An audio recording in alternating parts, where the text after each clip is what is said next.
Welcome to my channel Pallavi digital arts. Sumathi Satakamu. ఒల్లని సతి నొల్లని పతి, నొల్లని చెలికాని విడువ నొల్లని వాడే. గొల్లండు కాక ధరలో గొల్లండును గొల్లడోనే గుణమున సుమతి.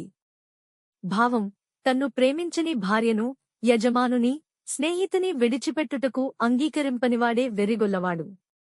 కాని జాతిచేత గొల్లవాదైనంత మాత్రమున గుణములయందు వెర్రి గొల్లవాడు కాదు.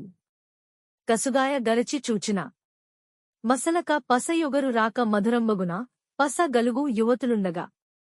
పసి బాలల బొందువాడు పశూర సుమతి. భావం: పక్వమునకు వచ్చిన పండ్లను వదిలి పచ్చికాయలను కొడికిన తీయదనము లేక ఒగరుగా దోచును. ఆ విధముగనే చాతుర్యము గల పడుచులుండంగా పసిపాపలను కూడెడువానికి సుఖము శూన్యము అట్టివాడు నిజముగా పశువే. Thank you for watching. Please like, share and subscribe.